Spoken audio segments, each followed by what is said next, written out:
Fala aí, pessoal, como é que vocês estão? O meu cabelo aqui, que tem que cortar, né? Já tá na hora.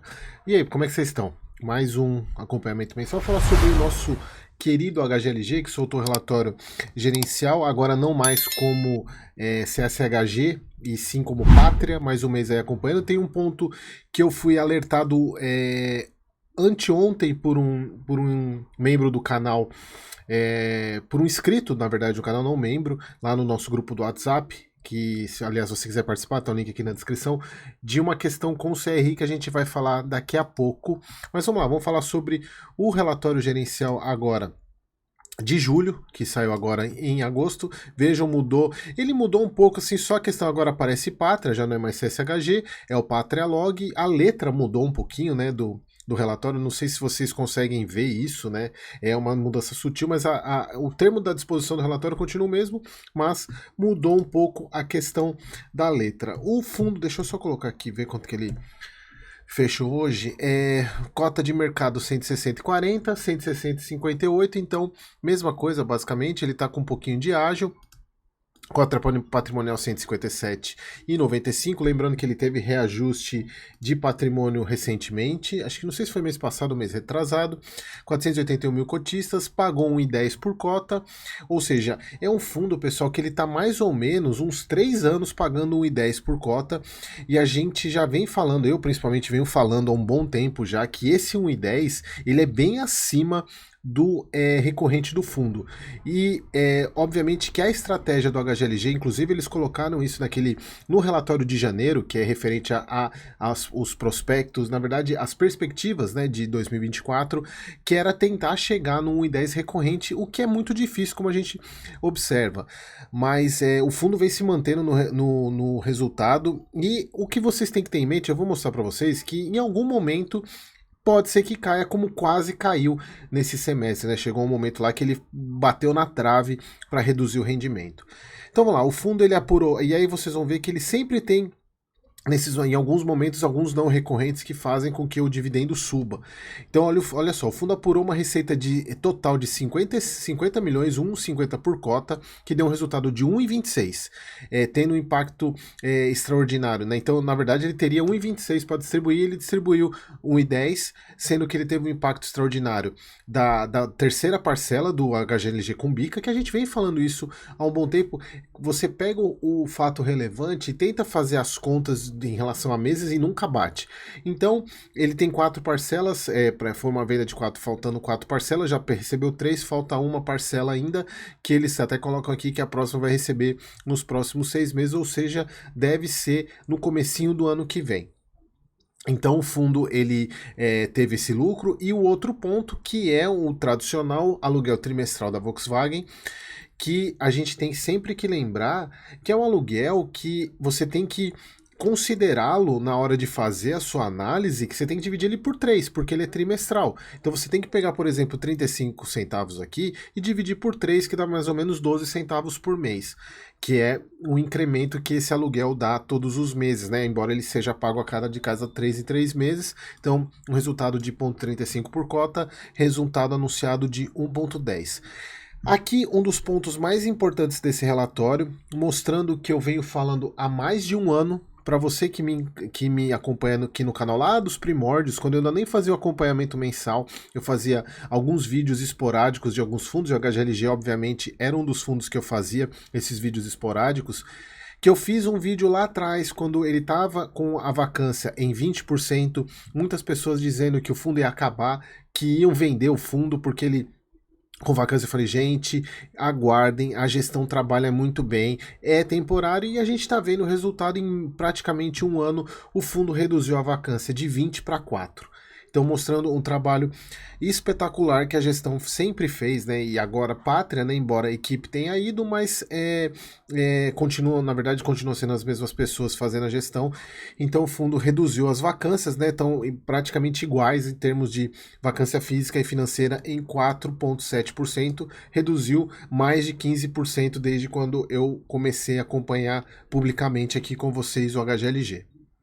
Em termos de locações, o fundo ele alugou o último módulo disponível do o G200, que é um módulo de desenvolvimento do fundo que ele foi desenvolvido, assinado pela Mercedes-Benz. Não sei se vocês lembram, eu acho que foram dos últimos 2 meses que eles alugaram o módulo, uma parte para o Mercedes-Benz sem contrato. Não sei se vocês estão lembrados que a pressa da Mercedes em alugar, fazendo com que alugasse em questão de que eles iam resolver. Acho que ficou 2 meses para resolver isso e agora parece que resolveram e deixaram a locação a vacância desse ativo em zero, ou seja, um ativo que foi desenvolvido pelo fundo, que obviamente parte de uma vacância total, sem ocupação, e hoje eles atingem a ocupação em 100%, o que é muito bacana. Eu sempre venho falando para vocês a importância de ter desenvolvimento nesses fundos que eleva demais o resultado por ativo. Outro ponto, expansão e renovação do contrato pela Novartis, no Master Labs, passando a ocupar 1.150 metros quadrados, locação de 423 no HGLG São José dos Campos, 1.752 no Parque Torino e 2.123 no HGLG Duque de Caxias, que eu vejo essa daqui uma locação muito importante. Até porque, pelo que eu sempre falo para vocês, quem acompanha, principalmente as análises do Vilg, né? Sempre eu falando da questão de Duque de Caxias, como vocês sabem, eu moro aqui no Rio de Janeiro e Duque de Caxias é uma região complexa. Melhorou bastante da primeira vez que eu comecei a acompanhar a questão de roubo de carga. Pelo menos não está sendo noticiado tanto.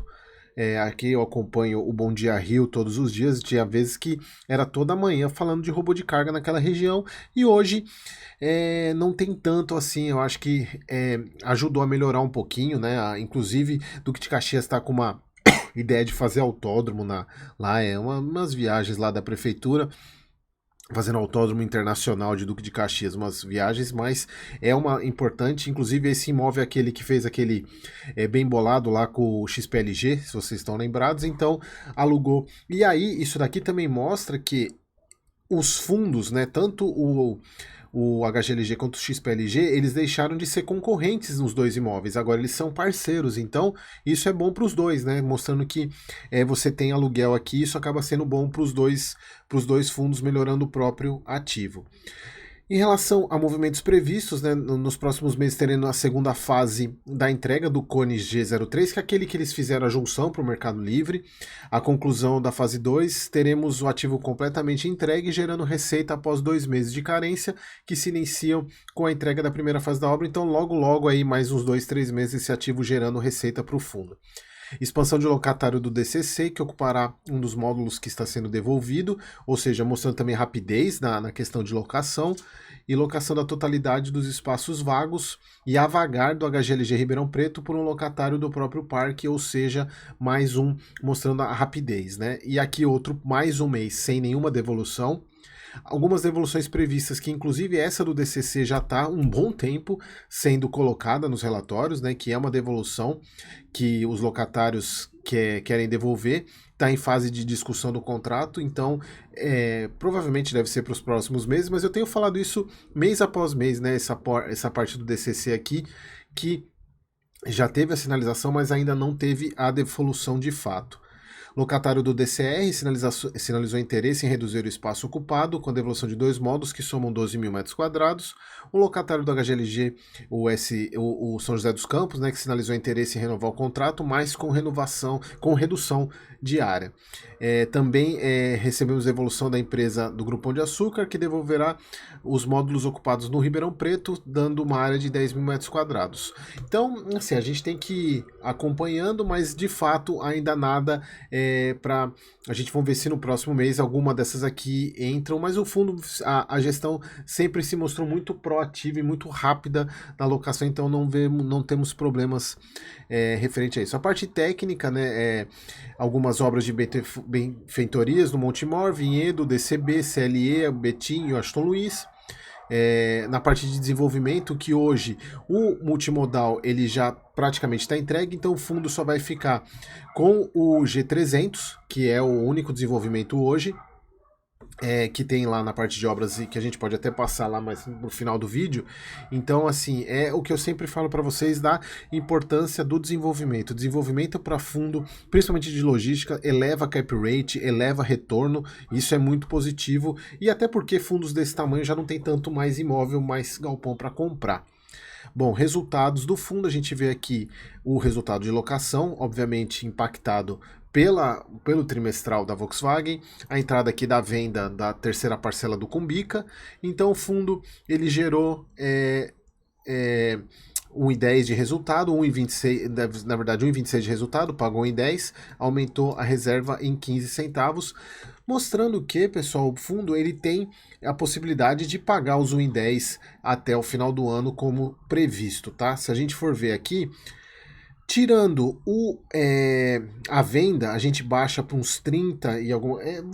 Se vocês fizerem as contas aqui, pessoal, vai dar mais ou menos uns 80 centavos, 70, 80 centavos que ele gerou de recorrente, ou em torno de 80 a 90 centavos, então provavelmente ele vai conseguir com essa reserva aqui pagar os 1,10 até o final do ano, porém dificilmente, a não ser que tenha algum evento extraordinário, e como a gente, se tratando de HGLG, ele sempre arruma alguma coisa, dificilmente o HGLG vai voltar tão cedo a pagar aquelas boladas de final de semestre como fazia anteriormente. Mas assim, é um ponto que o fato dele continuar pagando 1,10 praticamente por 3 anos, isso meio que compensa esse não pagamento dessas boladas no meio do semestre. Na minha visão, continua tranquilo, sem problema nenhum, mostrando que o fundo está num excelente momento. Bom, aqui aumento o número de cotistas, sempre constante, isso é muito importante. Aqui a parte que eu quero bater um papo com vocês sobre uma situação. Pessoal, olha só, o fundo, eu sempre comentei isso, que o fundo ele tem esse passivo de 694 milhões aqui, né, que eles até colocam aqui e a gente vê que pelas taxas não vale a pena pagar, de fato, né, a gente vê que é muito melhor deixar o dinheiro aonde está, tanto em fundo imobiliário, quanto em caixa, quanto renda fixa, quanto em outros fundos imobiliários. CRI, né, eles têm uma parte em CRI, em LCI. Só que tem um ponto, é o seguinte, pessoal, acho que você investidor do HGLG, já parou para pensar que o fundo tem, se a gente for pensar no patrimônio dele hoje, 5,3 bi. Ele tem basicamente uns 500 milhões, dá 10%. 5% do patrimônio em CRI. Se vocês observarem, não é tanta coisa, mas a gente está falando de 250 milhões, que é o patrimônio de muito fundo de papel.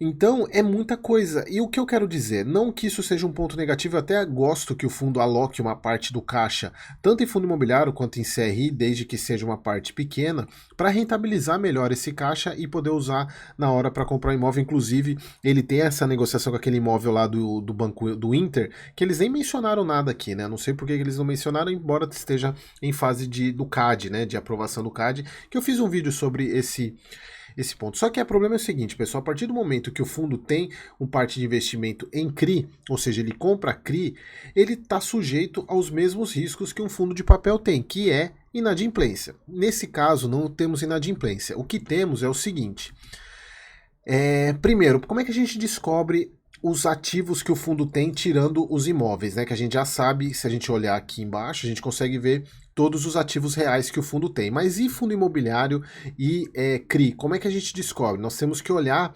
no informe trimestral. E aí eu peguei o informe trimestral aqui, o último informe trimestral. Se a gente descer aqui, você tem todos os imóveis do fundo. Aqui você tem, quer ver? Aqui você tem os fundos imobiliários que o fundo investe. Tem Bresco, tem o BTLG, tem o Red Logística, o Kinea High Yield, né? O KNHY e alguns outros fundos. Tem o próprio XPLG, né? Então ele investe em logísticas através de outros fundos imobiliários. E aqui estão os CRIs, pessoal. E esse CRI aqui em particular, que é o que tem o maior patrimônio, 63 milhões, ele está com uma questão que é o seguinte, esse CRI, ele é da empresa Mega Moda, Mega Moda Shopping, né, dessa empresa aqui.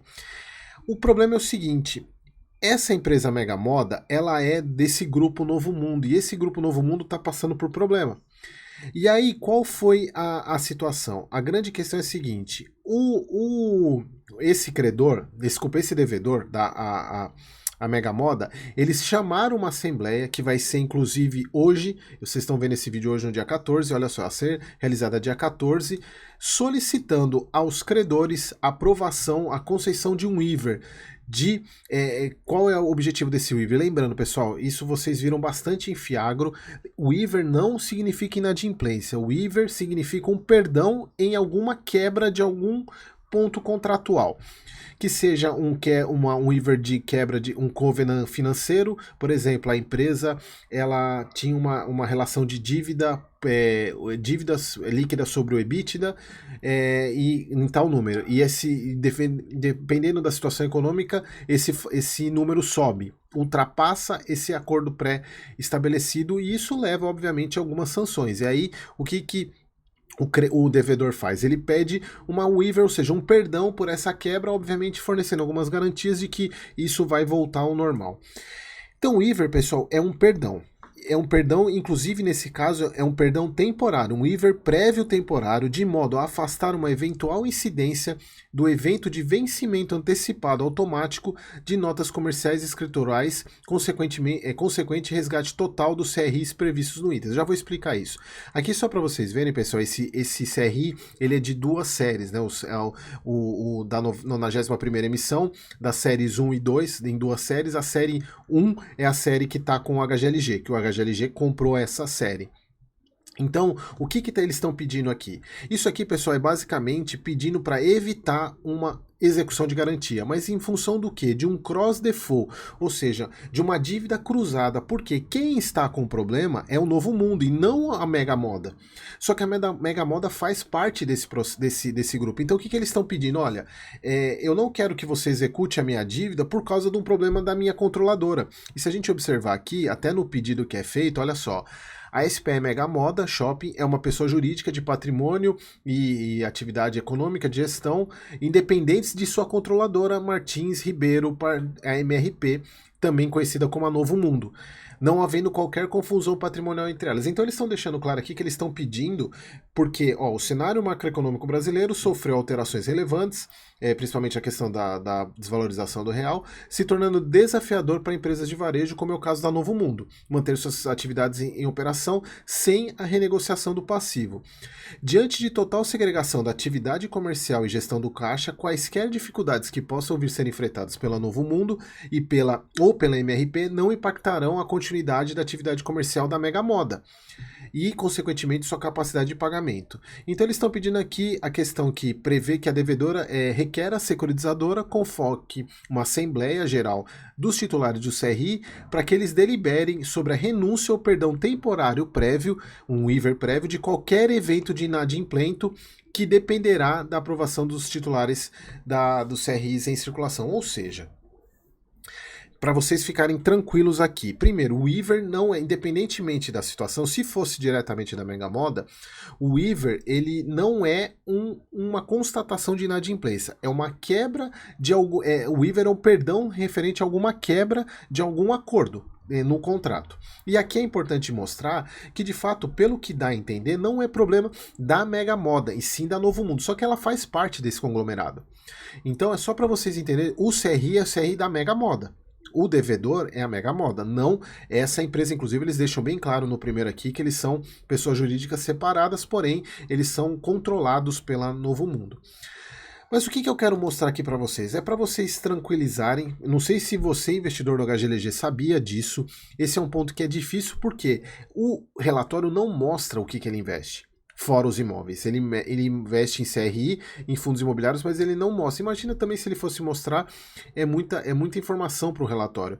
Mas talvez, pessoal, acho que seria interessante do próprio fundo, como uma transparência bacana, mostrar essa situação até para tranquilizar o cotista, porque ele de vez em quando eles ficam sabendo, os cotistas ficam sabendo por outras vias e ficam preocupados, nossa, vai dar problema lá deu um problema no CRI do HGLG, que nem fundo de papel o que é isso, o que está acontecendo. Então, calma, não tem problema nenhum, a gente vai saber o resultado disso hoje, e se for concedido perdão, ótimo, sem problema nenhum, ótimo não, né, mas a questão toda não temos inadimplência. E mesmo se tiverem, pessoal, a gente está falando, se a gente pegar aqui o volume, 63 milhões. O patrimônio do fundo, como vocês sabem, é 5 bi. 5,5 bi. Então a gente está falando aqui de um pouco mais de 0,5% do patrimônio. Se esse CRI for marcado a zero, é 0,5% só do patrimônio do HGLG que vai ter problema. A gente nem vai ver isso aqui. Só que como circula esse tipo de notícia, a gente fica, os cotistas ficam preocupados. Aí me mandou mensagem, Eric, você pode falar sobre isso? Então, estou falando sobre isso nesse vídeo, só para tranquilizar vocês, sem problema nenhum. Fiquem tranquilos, fiquem em paz com o investimento que vocês têm no HGLG, beleza? Então aqui só pra gente fechar, questão da vacância, né, que aqui nem mostra mais o gráfico lá da vacância 20%, aqui a gente vê as exposições por locatários, o Mercado Livre, que é agora um grande inquilino do fundo, devido à questão lá do próprio fundo para a parte de desenvolvimento, aqui a alavancagem do fundo que a gente vê, não vale a pena pagar, isso eu sempre tenho falado para vocês, não vale a pena pagar. E é isso, tem a parte de desenvolvimento agora lá do G03, que a gente vê aqui, a gente sempre tem que acompanhar o avanço físico-financeiro, o previsto e o realizado, que é o que mais importa. A gente não pode ver diferença entre o previsão e o realizado, que aí a gente tem problema, então as curvas estão se acompanhando, então estão bem tranquilo, que é o físico e o financeiro, né? Eles têm que andar juntos.